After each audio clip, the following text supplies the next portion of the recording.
Welcome back, welcome back. Well, with only weeks to go before President Bush, George W., leaves the White House, are we looking at the end of the war on terror? President-elect Obama has promised to close Guantanamo imminently, and British troops will be leaving Iraq in the new year. So who won in the war on terror? Or who is winning on the war on terror? To find out, I'm joined by one of the world's foremost scholars of Islam and the Arab world, Gilles Kepel, whose new book, latest book, Beyond Terror and Martyrdom, is out right now. Gilles, welcome. Thank you. One of the most memorable quotes in your book is the line, "The war between George W. Bush and Osama bin Laden defeated both of its protagonists." Now, what did you mean exactly by that? Well, because the grand narrative of the war on terror that President Bush and his neocon advisors had put forward has failed. It has failed in Iraq, in the Iraqi quagmire, and it has failed morally with Guantanamo that you just mentioned. President-elect Obama said he would close down. And as far as Al-Qaeda is concerned, the grand narrative of jihad through martyrdom that al-Zawahiri and Al-Qaeda and bin Laden put forward has also failed. They did not manage to mobilize the Muslim masses through jihad in Iraq. And ironically enough, the common nemesis of George W. Bush and of the Sunni radicals of jihad, that is to say the Iran of Ahmadinejad, came out as the kingmaker of Iraq. And so in terms of the power structure, the last year or two has been best for the Sunnis or the Shias? Well, nowadays in Iraq, Shias are definitely having the upper hand. And Iran is very present. It controls Shiite militias. And Iran, for the time being, is thinking ahead. I mean, they are convinced that they're going to have a deal with the US and the West, and they want to have as many cards as they can in their hands. They have Iraqi militias, they have Hezbollah, they have nuclear blackmail. But these are their assets. But their liabilities are that, you know, the prices of the crude has plummeted, and they have a big population. Ahmadinejad said that he would bring oil money on the dinner table of the Iranians, and the population is in sheer poverty. So this is something that doesn't give them much room to maneuver when they're going to deal with what President Obama said would be tough talk with the Iranians. Did anyone win anything from the war on terror then?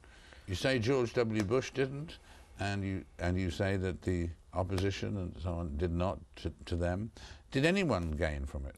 Well, the losses... Except the munitions manufacturers or something. Yeah, of course, but definitely the Iranians gained something as of now, but I don't think they will gain it in the future. And that depends largely on the way President-elect Obama is going to behave politically.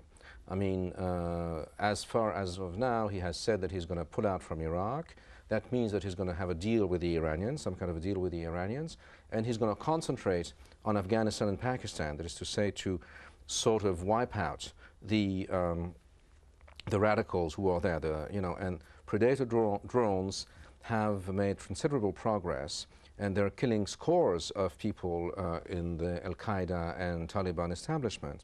In my view, this is why we had the Mumbai incidents. I mean, along other things, it was to alleviate pressure on the Western Front in Afghanistan and then refocus the Pakistani army on their conflict, their ongoing conflict with India. This is why Secretary of State Condi Rice and Admiral Mike Mullen spend their time mediating between the two, because they do not want that the Pakistanis and the Indians come at hands against each other, because in the meanwhile, then the Al-Qaeda people and the rest would not feel the pressure of the Pakistani army, which President Zardari, which owes a lot to the Americans, of course, is sending against the Taliban and the Al-Qaeda people on the tribal zones of Pakistan. President Zardari seems to be doing a great deal as far as he can to ease the situation with India, doesn't he?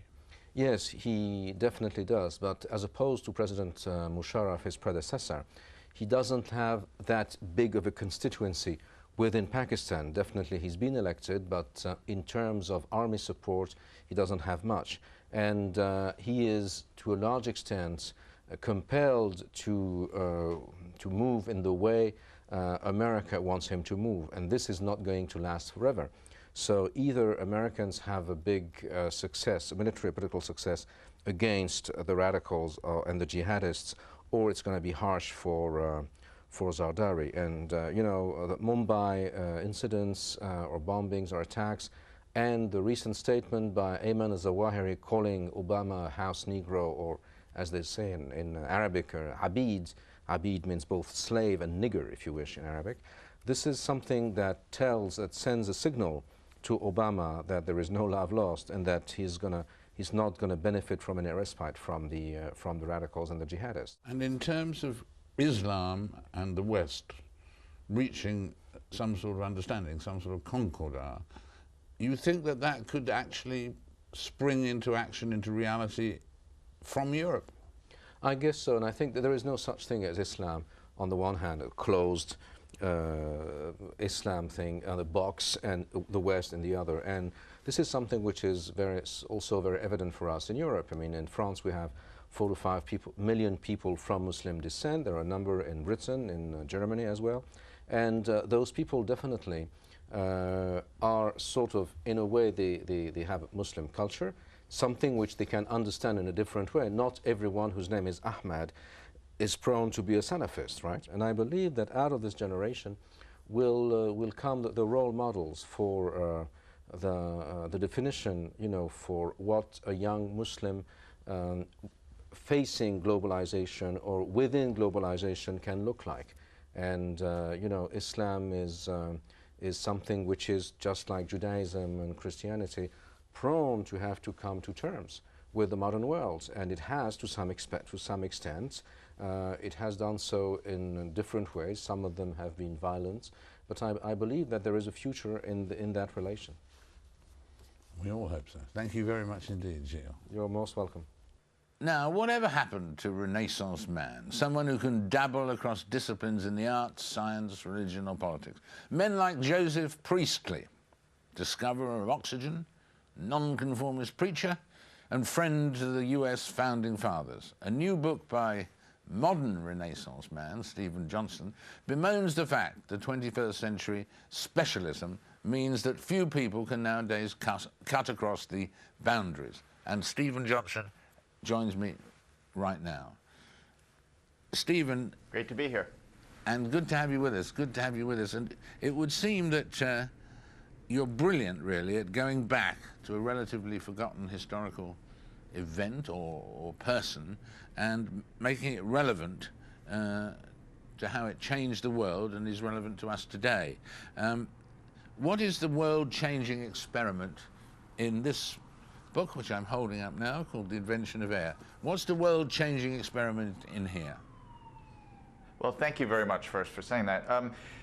Priestley is actually most famous for, as you mentioned, isolating and discovering oxygen for the first time, although for various complicated reasons he didn't quite do it first and he didn't quite get it right. But the thing that drew me into this story and that I think deserves kind of even more celebration is this other kind of experiment that he did a few years earlier, which is that Priestley was the first person to realize that plants were creating oxygen. He was the first person to realize, in a sense, that the reason we have an atmosphere to breathe as human beings is because that air has been created by these other, you know, kind of organisms scattered around the planet, the plants. And so you can see right there at the beginning of that insight is the beginning of the modern kind of ecosystems view of the world, the green view of the world in a sense. And so it's a very profound idea, and Priestley was the first person to kind of stumble across it. And can people today become expert in the disciplines of science and of religion and of politics, or do they have to choose one of the three? Well, it's a really interesting question. I mean, what makes Priestley so interesting to us now, I think, is that he was maybe the greatest or one of the two greatest chemists of his day. He played an enormous role in the science of electricity and wrote incredibly influential things on religion and on politics, and even wrote some influential things on linguistics. So he was able to have a huge impact in all these different fields. And the question is that you're asking in a sense is this something that's possible today? And on the one hand, it's harder to do this. One of the advantages that Priestley had was that there were just a whole series of fields that had not yet had the scientific method applied to them. And so in a sense, the soil was very shallow. You could just go in and apply these kind of new tools and the experimental method to electricity or to the investigations he did into air and into chemistry. And you could come up with good results. It's much harder to identify a new element on the periodic table now in your home lab, the way that Priestley did. On the other hand, it's never been easier to make connections across different disciplines because, in large part, of the kind of connective power of the internet today. And so the ability to kind of educate yourself and jump from kind of field to field to not necessarily to do pioneering research in those fields, but to start to understand the links of association that connect all these different ways of looking at the world. That's gotten easier and easier. And so I wrote this book in a way as a kind of a celebration of that multidisciplinary thinking and hopefully to get us thinking in that way more. And in terms of your celebrated, may we say, celebrated theory that in fact, far from dumbing our kids down, popular culture is making them cleverer.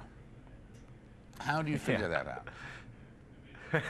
Well, there's a connection here, which is, one of the things that was most controversial and caught people's attention, I think, about that argument is that video games were, rather than being kind of the low point on the cultural food chain, were actually a much more intellectually advanced form than people realized. And part of that is actually that the way that one thinks when one is engaged in some of these more complicated video games now is very close to the scientific method, actually, in the way that it works. It's completely different from reading a book. It's completely different from watching a television show. What you're doing is you're sitting down in an environment and you're dealing with lots of different forms of data that are coming at you, and you're trying to, in a sense, build a theory of how this world works.